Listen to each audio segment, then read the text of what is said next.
Hi guys, my name is Emily. Welcome back to my channel. Today I'm doing a CNA Q&A, which was highly requested. So I'll just get right into the video. So I have been a CNA now for probably like a month and a half at a long-term care facility, and I have really enjoyed my job. But of course, there is some hard things about being a CNA. So I thought that I would answer some questions, and if you see me looking down, it's just because I have it written down. My tips for being a CNA. Let me think. There's quite a lot I have. There's like the actual job aspect and like the emotional aspect. Emotional, always smile. Have a smile on your face. Ask them how their day is. Treat them as your friend. Like, hey, how was your day? What have you been doing? Like, ask them questions. Get to know them. You know how much people love to just talk about themselves? They love it. Ask them questions about themselves. I'm always like, oh, is that a wedding ring? Are you married? Yeah, they might bring up a sad memory, but then they'll also tell you all these good memories. Like, it's so good. Ask them questions, treat them like someone you love. Also, what I always keep in my head is that is someone's family. Would you want someone treating your grandma or grandpa like that? That's how you know how you should be treating them. Be very, very, very patient. Very patient. You have to be patient. You will never make it in healthcare if you're not patient. The truth is, people can be awful. People can be awful to you, and it's not even your fault. Like, you know, people are frustrated because of the situations they're in. Their families are frustrated because of the situations their family members in. They're mad. They're not always going to be great to you. And those combative residents that raise a fist to you, or they try to hit you, or they try to cuss you out, you just got to be patient.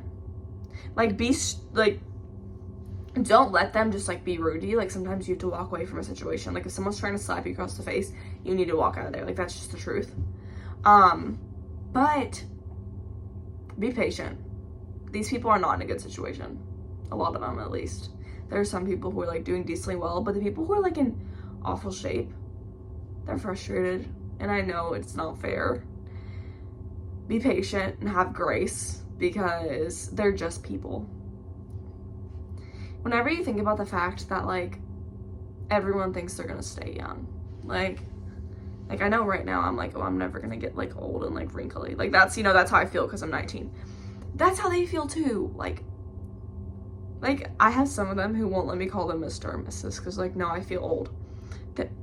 They're literally 85, but they don't want to be called Mr. or Mrs. because they still see themselves as young. They're people. They're mad that their body doesn't work the way they used to.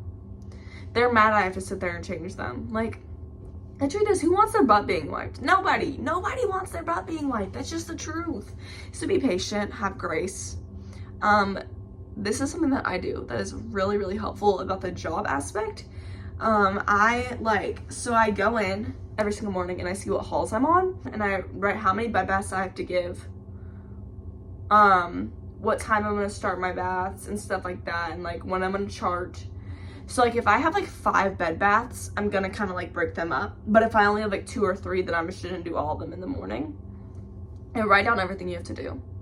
Or if you need to go do something, we have meetings every morning at 9, put it in your notes app. Because I forget if I don't. Literally I just have it on my phone and I just write down what I need to do. I'm showers. I'm just I have 5 bed baths today. So, I have this hall and this hall. I need to make sure, do rounds every 2 hours. Literally helps me so much. Also, drink water. Drink water, stay hydrated, take your breaks, eat. It's really, really important to take care of yourself when in healthcare. Sometimes people just let that go, and you're gonna be a grouch. You're gonna be so rude if you're thirsty and you're hungry. And also, you're not gonna perform your best. You're not gonna be able to help people. Another tip I would have is be efficient. That is just the truth. Because the truth is, CNA school, they teach you things so precisely. It's sometimes you just have to be efficient. So the thing I would say is be efficient. Figure out the best way to do things. Also, if you have a combative resident, do things quick. If you have a combative resident, whenever you're making an occupied bed, don't take your sweet time. Don't be oh, she. No. Like, don't be pulling the sheet like this. No, you gotta hurry up, because if not, they might hit you. Like, that's just the truth. Also, get all of your supplies before you even enter a room. Keep their rooms overstocked, because the amount of times that laundry will run out and you go to get somebody a gown that they got food all over them, they never have a gown for the rest of the day. What I try to do is I try to keep towels, sheets, gowns, just like 1 or 2 extra in every single one of their rooms, so that's easier for you. I like to do rounds every 2 hours, every 2 to 3 hours, like to go and check on people. You will have some residents who are fully coherent and they will tell you when they need to be changed. And then you will have some residents who are completely incontinent and have no idea and they are not fully coherent. And you will have to check on them to see if they need to be changed. So I check on those people a lot more, obviously, because I have, like, for example, I have 5 residents that I know they're going to tell me if they need to be changed. Without a doubt, every single time. They're going to tell me, because they're fully coherent. They just, like, had a surgery or something. But then, like, with my Alzheimer's and dementia residents, I really make sure to check on them often.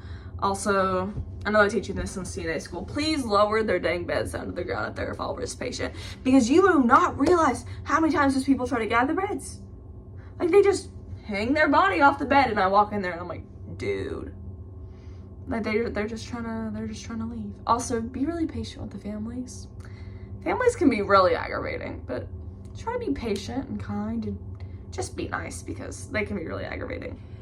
Okay, so the first question is, what has been the hardest part of being a CNA? I think there's 2 different sides of this. There's the physical part and there's also the mental part. What has been the hardest for me mentally is I had 2 of my residents die within 1 week, and they were both on hospice. So it was expected, but, like, you know, death is still hard to process. And it was very hard for me to process that. Like, to go from seeing these people every single day for multiple weeks and then walking in there and them not being in there was really, really hard. Especially because I feel like in healthcare, you're just expected to, like, get over it. Like, not at my place, but, like, I feel like a lot of times people are just like, oh, well, like, you chose healthcare. Like, you knew there was gonna be death. But it's like, it's still hard. Like, even if you barely knew those people, it is hard to see people's loved ones suffer. It is hard to see people go through grief. Like, even if it doesn't necessarily make you that upset because you didn't know them, it's like seeing other people upset is really, like, it's really hard. One of my residents on hospice and her son went to get lunch, and I was like, do you want me to sit with her? Because I knew she was gonna pass soon. And I was like, do you just want me to sit with her? Because she was only taking, like, a few breaths per minute. And to sit there and hear someone, like, barely breathe and hear them gasping for air is, like, it is so hard. It is so hard to sit there and be able to do nothing. Like, just sit there and watch these people die and you can't do anything about it. Like, it is so hard. Also, like, what's also really hard is, you know, people open up to you a lot as a CNA.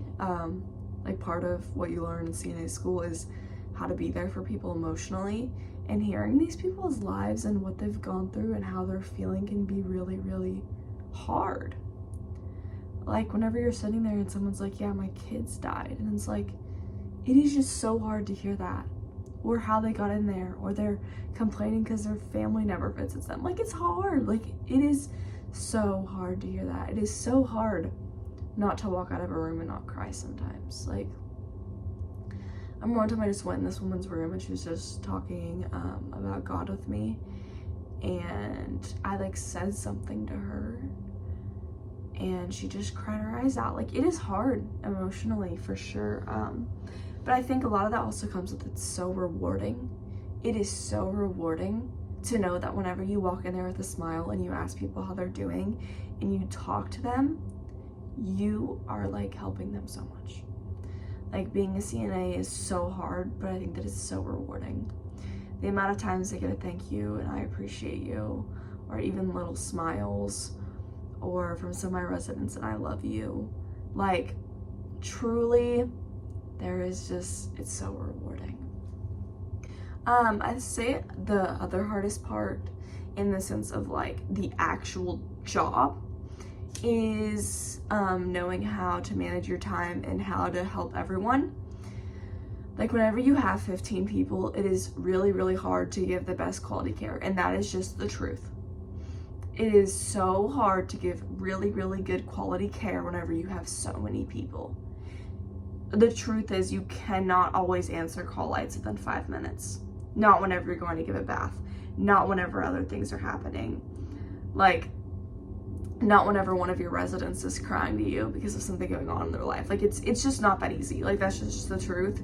It's not that easy to just, in CNA school, like, just answer their call light in, like, 5 minutes. But it's not that easy. Like, it's not. And it can just sometimes be really, really overwhelming because it's like you want to get all these people changed, you want to get them up, you want to try everything, but there is only so much that you can do. Like, you have 2 hands. There's only so much you can do. Like, it's a lot harder than I thought it would be whenever I have like 15 residents. Like my first couple weeks, I only had like a few, like under 10, but now that I have like 16 or like 15, it is a lot harder, especially whenever almost all of your residents are really dependent on you for a lot. It can be really, really hard to take care of everyone in a timely manner, to give them like the best care, to be there for them emotionally, physically, to not try to rush things. It's hard. Like, it is really hard to sit there and give someone your undivided attention and try your best to help them whenever like you know that you have 3 call lights going off and like you're just trying your best to get through all of them. So I feel like that's definitely like probably the hardest part of being a CNA so far, is just getting all of it done.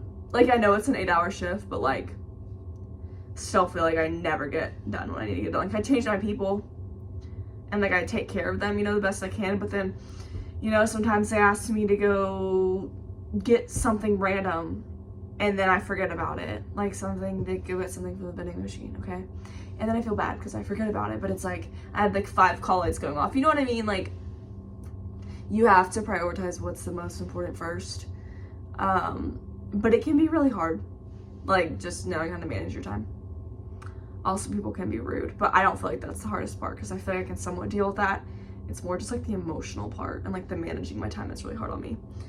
How do I balance my school life, social life, and work life? I don't really know. Don't feel like I'm actually very good at that. I would say I have a pretty decent social life. I have a lot of friends. I have a boyfriend. I hang out with them a decent amount. Honestly, what I do is I just try to get in a decent routine and I make plans very far in advance. So like, I like plan out my week